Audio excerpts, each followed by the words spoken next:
Hi all. In this lecture we'll be talking about social change. Well, first we'll talk about what exactly social change is, then we'll talk about theories of social change, collective behavior, which social change is a type of collective behavior. We'll then talk about social movements that accompany social change, and technology in social change. So sociologists define social change as the transformation of a culture over time. This can be either intentional and deliberate, and that usually occurs with an organization, or unintentional. And of course, some changes and some social changes are more controversial than others. Usually those controversial social changes are intentional. So there are several ways that social change can occur.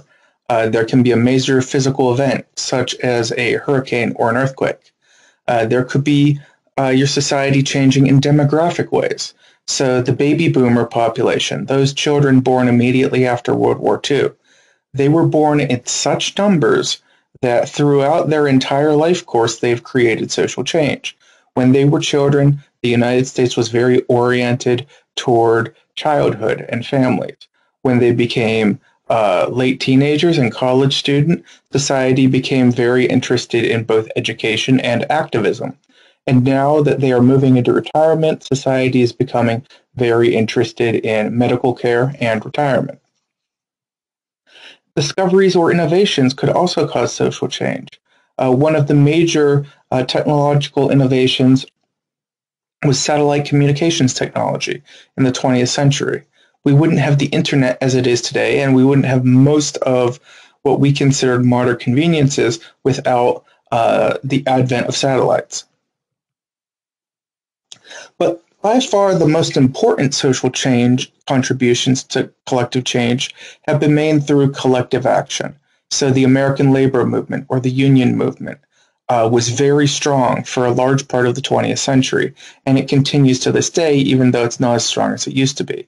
The civil rights movement, the gay rights movement, and then Black Lives Matter. Each of these movements added significant contributions to our society and were at least partially controversial in a day. Each of these movements actually has faced significant backlash in its time, and you know a social movement is being successful in part because there are people who stand to oppose it. Now let's talk a little bit about social change theory.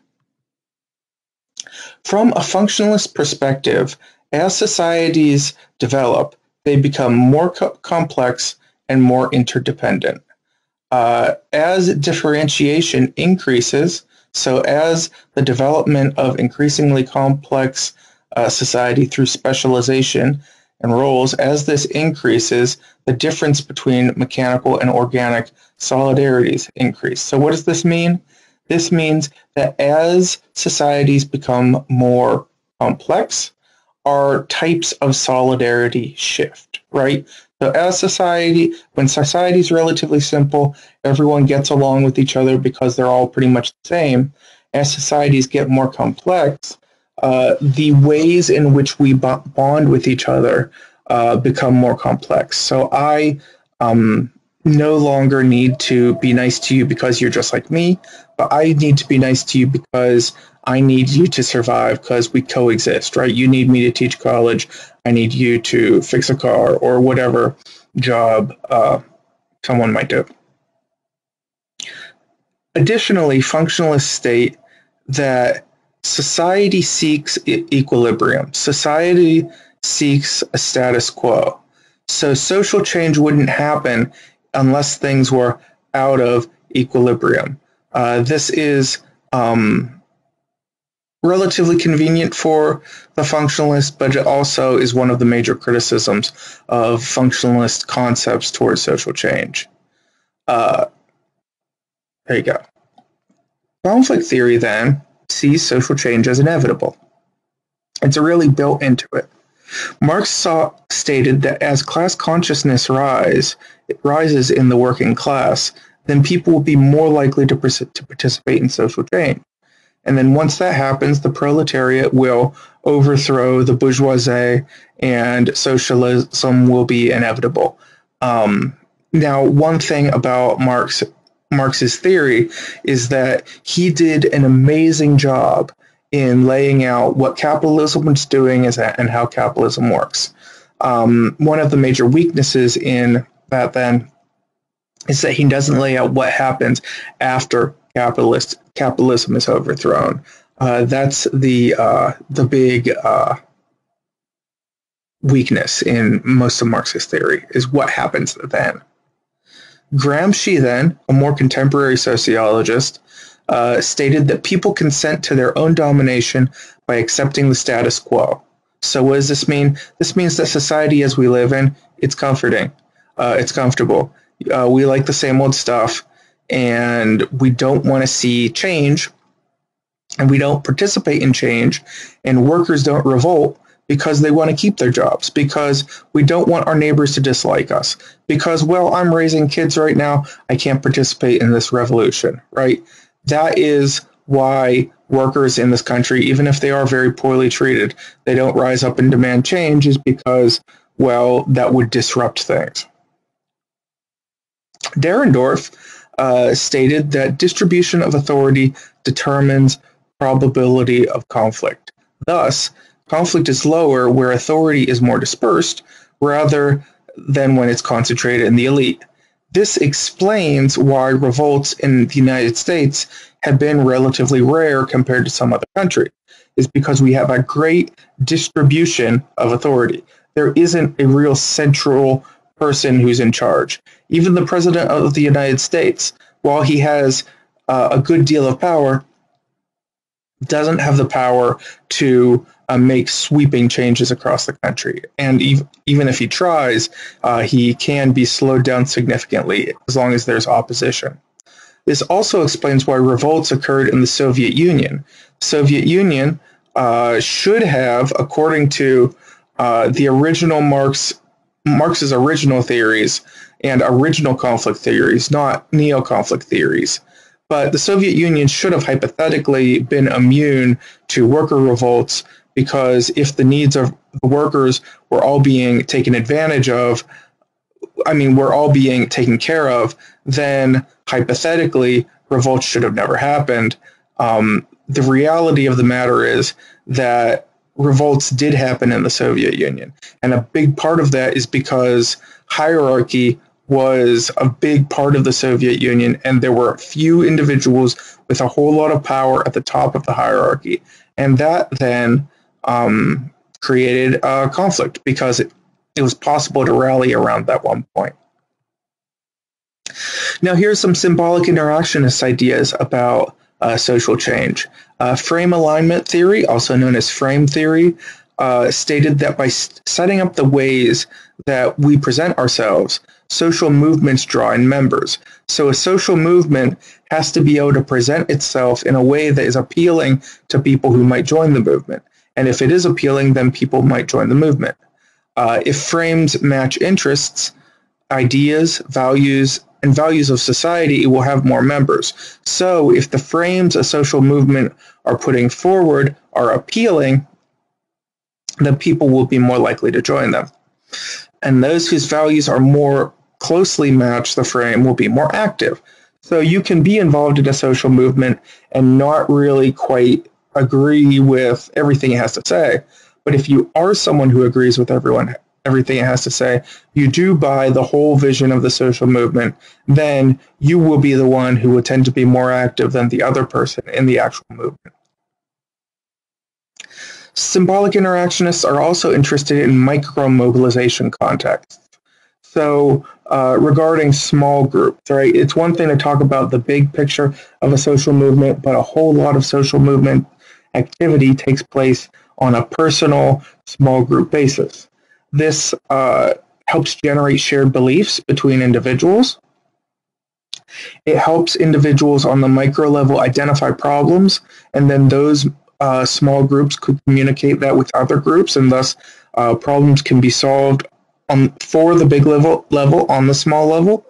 It identifies necessary actions, both that the group may have to take, and again, generates ideas for the larger movement. Now, here are a number of theories that don't necessarily fall into one of the three categories, but definitely is applicable to most of sociology. We call these rise and fall theories. These state that change reflects cycles of growth and decline. So from this perspective, progress is not inevitable. We tend to think of society as this constantly moving, constantly growing, linear upward push, right? At least we once thought of it that way when we were a little more optimistic as a people. But according to rise and fall theories, change occurs and change can create society get much, much better, but society can also get much, much worse. Thus, we may never get to Mars, for example, right? It is not inevitable that we will keep getting better and better and better.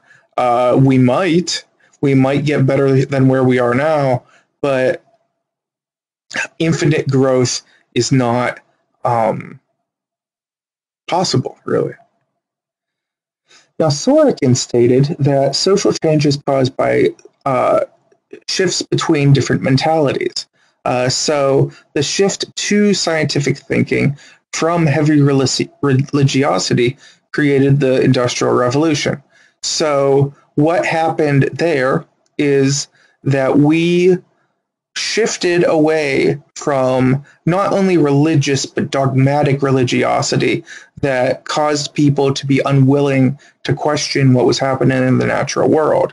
When that died away a little bit, we were then able to turn our minds to technology because we weren't spending them in those stagnant ways.